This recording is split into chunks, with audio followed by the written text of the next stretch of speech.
Si vous n'avez pas de bons résultats dans la pisciculture, eh bien, savez-vous pourquoi? Parce que tout simplement, les ondits disent que...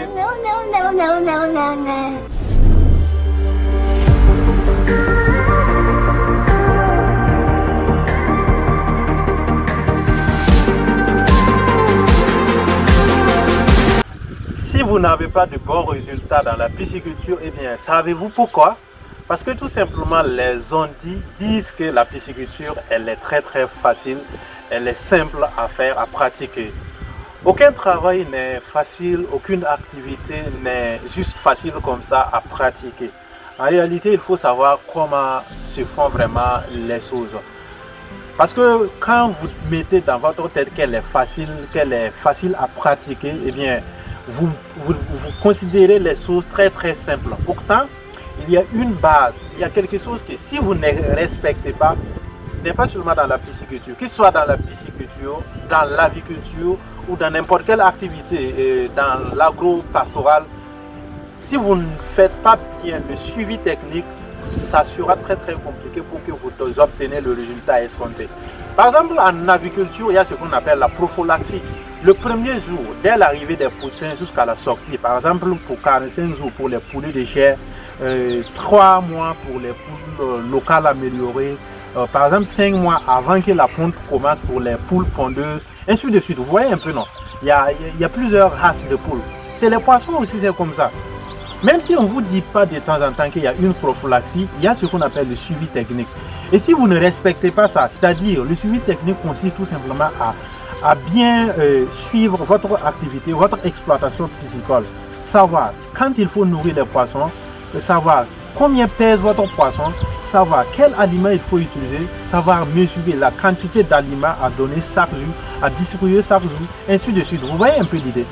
Maintenant, si vous ne respectez pas cela, je ne pense pas que ça sera vraiment un succès, que ce soit les volailles ou les poissons.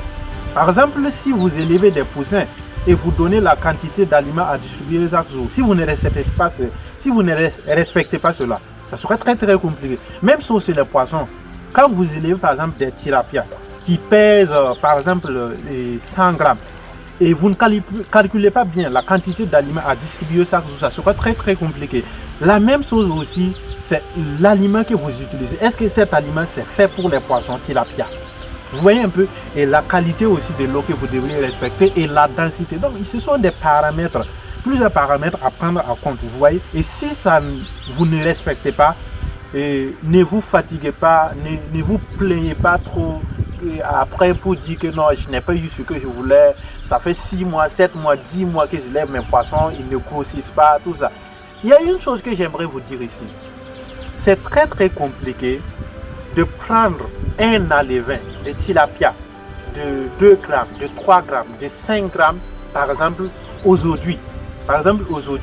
Et attendre, espérer que 5 mois après, vous allez espérer que ce poisson pèse 500 grammes, 700 grammes, voire 1 kg. C'est un miracle que vous voulez. Si vous connaissez un alevin de 4 grammes et de 3 grammes ou de 3 grammes, il est très petit. Il est très petit. Et quand vous prenez un alevin comme ça, c'est vrai qu'on les appelle des alevins, mais ce ne sont pas en fait des alevins prêts pour l'engraissement. Il faudrait attendre encore plus. Un alevin pour moi, je n'ai pas vu ça dans un document, c'est pas la FAO qui dit, c'est pas moi je ne sais pas quoi trop, mais ce que moi je sais avec l'expérimentation que j'ai fait, pour moi, un alevin prêt pour l'engraissement, pour le grossissement, c'est un alevin qui pèse par exemple 20 grammes à 40 grammes, voire 50 grammes. Que ce soit le sulier ou le tilapia. Quand vous prenez des suliers par exemple qui pèsent 20 grammes et vous les mettez par exemple dans un bassin, dans un polytank, dans un bac hors-sol aujourd'hui et vous respectez bien la qualité de l'eau et aussi la quantité d'aliments à distribuer, respectez bien le suivi technique, je suis sûr à 100%, si vous respectez tout cela, après 5 mois, vous obtiendrez sans doute des suliers qui pèsent sans doute 500, 600, 700, 800, voire 1 kg. Même sur les tilapias, c'est exactement.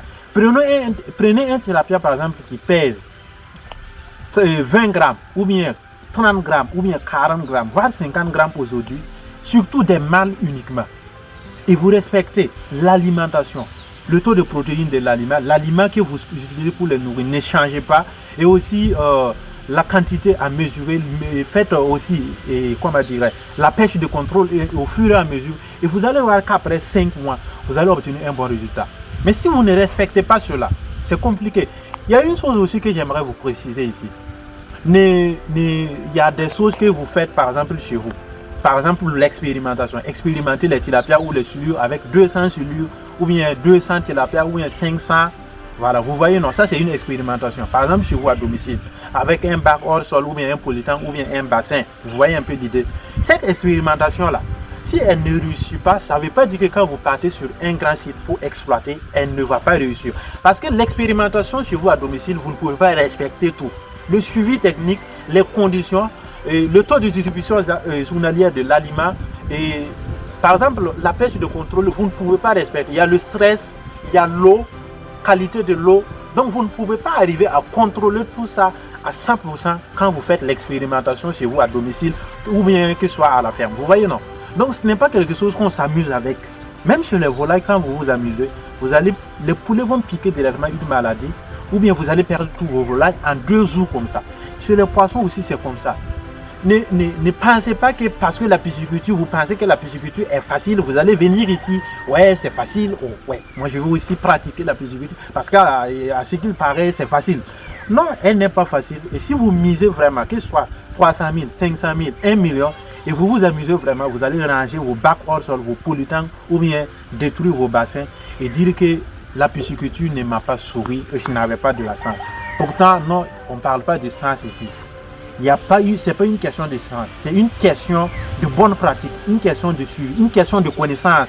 Et surtout ceux qui aiment la gratuité, qui ne veulent pas suivre les formations, qui ne veulent pas vraiment s'informer avant de se lancer et espérer avoir un bon résultat. Non, je suis désolé. Imaginez que vous voulez investir 500 000 et vous trouvez que 25 000 francs ou bien 15 000 francs ou bien 20 000 francs ou bien 30 000 francs, voire même 50 000 francs est cher pour aller payer une formation ou bien suivre une formation. Pour vous, peut-être que les 500 000, ça ne valent rien. Mais 1 million, 500 000 francs, 1 million. Et vous trouvez que 15 000 ou 20 000 francs, ou bien 25 000 francs, ou bien 50 000 francs, ou bien 100 000 francs, c'est difficile, c'est cher pour vous, pour suivre une formation. Alors vous ne voulez pas investir. Vous voulez juste vous amuser, vous voulez juste seulement vous taquiner. Non, non, ça, on n'appelle pas ça de l'investissement. La pisciculture, elle est rentable. L'aviculture, elle est rentable. L'agriculture, elle est rentable. La pisciculture intégrée, c'est le meilleur investissement, si je peux dire l'un des meilleurs investissements actuels. Parce que la pisciculture intégrée, c'est intégrer l'agriculture, la maraîchiculture, l'aviculture, ainsi de suite. Elle est rentable. Mais si vous ne faites pas si vous n'avez pas les bonnes informations, je répète bien, si vous n'avez pas les bonnes informations, ne vous attardez pas. Abandonnez ça et gardez votre argent en banque là où vous l'avez. Tranquillement, sinon ça ne va pas marcher. C'est pas que je suis en train de prédire un échec pour vous. Mais tout ce que vous voulez faire, tant qu'il n'y a pas la discipline, la rigueur, tant que vous ne respectez pas bien ce que vous êtes en train de faire, tant que vous n'avez pas les connaissances adéquates, tant que vous n'avez pas le bon personnel, tant que vous n'avez pas des bonnes personnes pour vous accompagner, je suis désolé, vous allez échouer.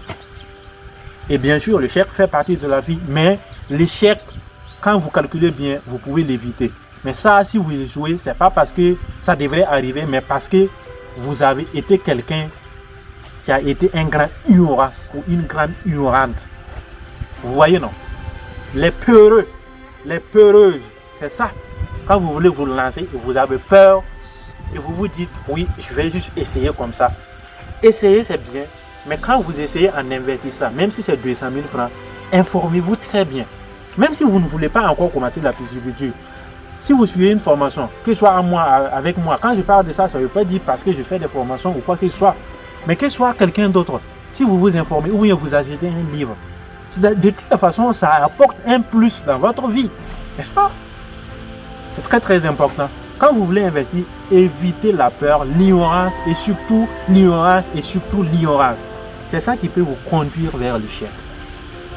C'était Yam Dassis pour vous inspirer, et je pense que dans l'aviculture, dans la pisciculture ou dans l'agriculture, quand vous voulez vous lancer, vraiment informez-vous très très bien.